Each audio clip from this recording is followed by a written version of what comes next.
Hey guys, तो जैसे कि मैंने कल बोला था कि 6 तारीख को रिजल्ट आ जाएगा, तो रात में ही 5 तारीख के रात में ही रिजल्ट पब्लिश कर दिया गया है। ठीक है, आरआरबी, एएलपी और टेक्नीशियन सीबीटी 2 का, जिसमें अभी आपको रिजल्ट जो मिले हैं वो एएलपी वालों के लिए है। जिसने भी एएलपी डाला हुआ था उनका अभी रिजल्ट जारी किया गया है, यानी वो सीबीटी 3 के लिए एलिजिबल हैं या नहीं है वो बताया गया है। कट ऑफ बहुत कम है, जनरली आप देखोगे तो अंडर 60 कट ऑफ के 60 के आसपास है। यानी जो मैंने आपको बोला हुआ था कट ऑफ जितना जाने वाला है उतना ही गया है, उससे ज़्यादा कट ऑफ नहीं है। लेकिन गड़बड़ी इस बार कहीं और हुई है। ठीक है, आप अगर रिजल्ट चेक करना चाहते हो आप किसी भी ऑफिशियल वेबसाइट पे जाओ, जिस जोन से आपने भरा है वहाँ जाओ, वहाँ पे आपको लिंक दिया हुआ है। ठीक है, देखो यहाँ पे साफ साफ आपको दिख रहा है कि normalised cut off marks for stage 2। तो आप यहाँ पे इसको देख सकते हो और फिर स्कोर अपना देख सकते हो। ठीक है, और अपना रिजल्ट भी देख सकते हो आप इन तीनों को क्लिक करके किसी को भी। ठीक है, तो इसमें कोई प्रॉब्लम नहीं है, ये आप सब चेक कर लोगे। लेकिन इस बार अगर आपने रिजल्ट देखा होगा तो प्रॉब्लम कहीं और नज़र आया होगा। चलिए देखते हैं क्या है प्रॉब्लम। तो इस बार जो रिजल्ट पब्लिश हुआ है, ठीक है, उस रिजल्ट में आपके स्कोर कार्ड में फिर से फेरबदल हुआ है, आपके स्कोर में फिर से फेरबदल हुआ है। मुझे ये समझ में नहीं आता रेलवे डिपार्टमेंट आके कर क्या रही है। ठीक है, अगर इनको स्कोर में चेंजेस ही करने थे तो फिर स्कोर कार्ड इन्होंने क्यों रिलीज किया? स्कोर कार्ड रिलीज करने के बाद फिर अब 2 बार 3 बार आप स्कोर चेंज कर रहे हो। अब चलो, अब पेपर 2 का समझ में आता है, पेपर 2 में इन्होंने बहुत सारे गड़बड़ियां की थी पहली बार। तो दूसरी बार जब पेपर 2 का मार्क्स आया तो उन्होंने ये बोल के भेजा कि पहली बार कुछ टेक्निकल प्रॉब्लम था, इस कारण से आपके पेपर 2 के मार्क्स को रिवाइज किया जाता है, और फिर से इन्होंने पेपर 2 का मार्क्स दिया। लेकिन पेपर 1 के बारे में कभी भी कोई भी चर्चा इन्होंने नहीं किया, ना ही कोई नोटिफिकेशन जारी किया कि पेपर 1 के भी मार्क्स को रिवाइज कर दिया जा रहा है। और इन्होंने अपने मन से जब स्कोर कार्ड दोबारा आया तो आप देख पा रहे होंगे कि जिन किसी का भी जो स्कोर में है पहले वाले याद हैं या उन्होंने रखा हुआ है स्कोर कार्ड, तो बहुतों के ऐसे हुए हैं कि उनका मार्क्स चेंज हुआ है। ठीक है, स्कोर यानी पार्ट ए में भी उनका स्कोर डिक्रीज हो गया है। इंक्रीज किसका हुआ ये तो मुझे नहीं पता, लेकिन कुछ का मैंने देखा है। एक का तो मैं अभी दिखा रहा हूँ, सिर्फ नाम और रोल नंबर का सामने वाला पार्ट मैंने इसको डार्क किया हुआ है। लेकिन आपको जो स्कोर में दिखाऊंगा वो दोनों एक ही स्टूडेंट का, आप ये मत समझना कि ये 2 स्टूडेंट का मैं दिखा रहा हूँ आपको। ठीक है, एक ही स्टूडेंट का स्कोर है। और इलाहाबाद बोर्ड से देखो आप अभी जो रिजल्ट आया है, टोटल अटेम्प्टेड 90 है, इसमें करेक्ट 76 है, रॉन्ग 14 है, और total number of question ignore 3 है, और नंबर ऑफ वैलिड ये 97 क्वेश्चन था। ठीक है, 71 रॉ मार्क्स है, 73 प्रोरेटेड मार्क्स है, नॉर्मलाइज्ड मार्क है 78 अभी जो आया हुआ है। ठीक है, फिजिक्स और मैथ से ये बनता है, अभी जो आया हुआ है मार्क्स है उसका 78। अब मैं आपको दिखाता हूँ जो पहले उन्होंने स्कोर कार्ड जारी किया था, इसी स्टूडेंट का है। देखो सेम चीज यहाँ से यहाँ तक आपको सेम चीज नजर आएगा, लेकिन यहाँ पे कुछ चेंजेस आपको आएंगे। टोटल करेक्ट यहाँ पे 77 था, अब हो गया है टोटल करेक्ट 76, यानी एक आंसर का इधर उधर हुआ है। ठीक है, यानी अब स्कोर कार्ड रिलीज होने के बाद किसने रिस्पॉन्स डाला है ऐसा जिसके कारण से आपने स्कोर को रिवाइज किया? आपने पहले रिस्पॉन्स की निकाला था, उसके बाद उसने आपने कुछ टाइम दिया। ठीक है, और उस टाइम में जिन किसी स्टूडेंट को प्रॉब्लम हुआ उन्होंने रिस्पॉन्स में आपको रिजल्ट भेजा। आपने रिस्पॉन्स को देखा या नहीं देखा पता नहीं, आपने फिर से स्कोर कार्ड जारी किया। अब स्कोर कार्ड जब आपने जारी कर दिया, इसके बाद आपने कैसे मार्क्स को चेंज किया? फिर स्कोर कार्ड का क्या वैल्यू हुआ जो आपने इतने सारे स्टूडेंट को अभी 5 से 7 दिन पहले स्कोर कार्ड जारी करके ये बताया कि आपका स्कोर कार्ड जारी हो गया है, तो क्या वैल्यू हुआ जब आपको रिजल्ट चेंज ही करना था?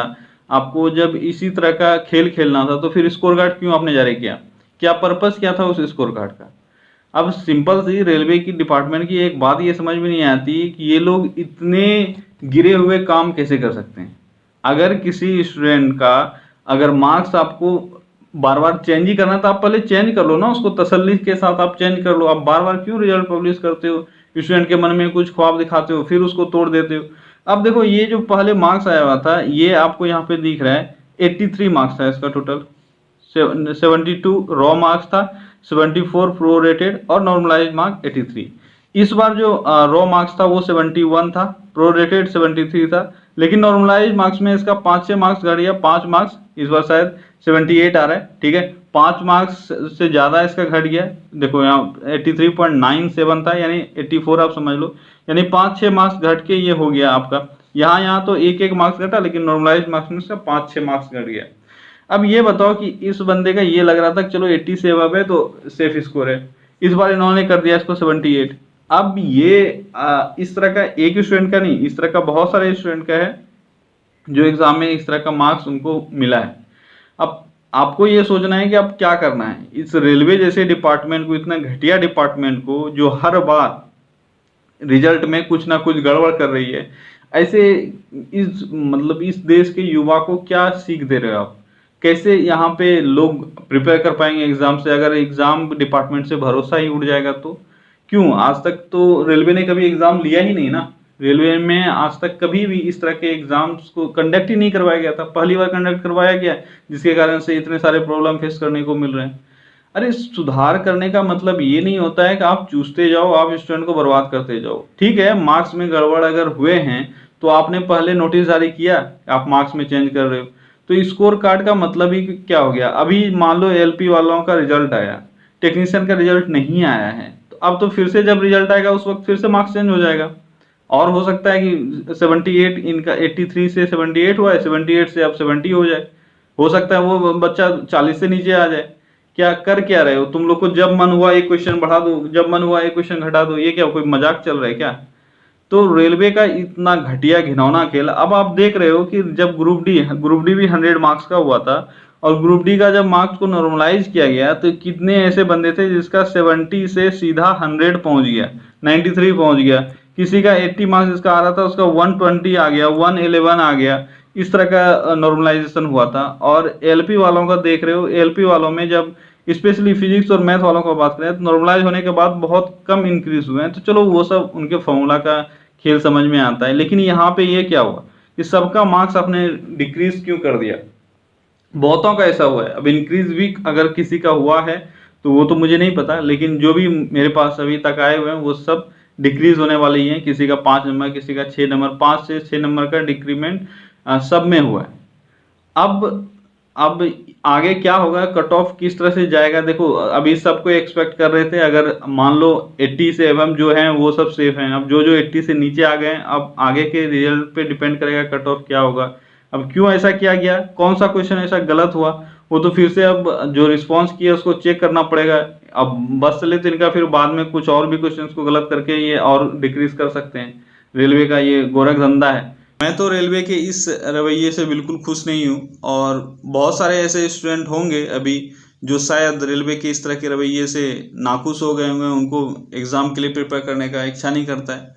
क्योंकि बार बार जब इस तरह का अगर खेल हो तो फिर स्टूडेंट वो डिमोरलाइज हो जाते हैं। क्यों नहीं हो, अगर बार बार आप किसी एक ही चीज़ को लेकर उनको प्रताड़ित कर रहे हो, ये प्रताड़ित करना ही हुआ ना।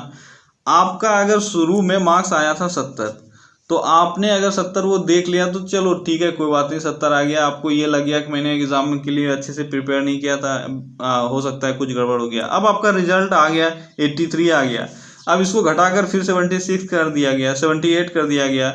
अब कुछ दिन बाद, अगर मान लो कुछ दिन बाद फिर से इसको 70 कर दिया जाए, तो फिर इसमें अब आपको अपना फॉल्ट नज़र नहीं आता है, अब आपको सामने वाला का फॉल्ट नज़र आता है। क्या हर बार ये क्या कोई मजाक चलता है क्या? जब देखो तब आपने आया मार्क्स को इंक्रीज कर दिया, कभी डिक्रीज कर दिया, कभी ये क्वेश्चन गलत, कभी वो क्वेश्चन, आपके मन से सारा चीज़ हो रहा है। यहाँ पे ऐसा लग रहा है कि जैसे कुछ है ही नहीं। आपने देखा कि जब पेपर टू का मार्क्स चेंज किया गया था तो मात्र 2 से 3 घंटे में, मुझे तो ये समझ में नहीं आता रेलवे के पास इतना एडवांस टेक्नोलॉजी आया कहाँ से।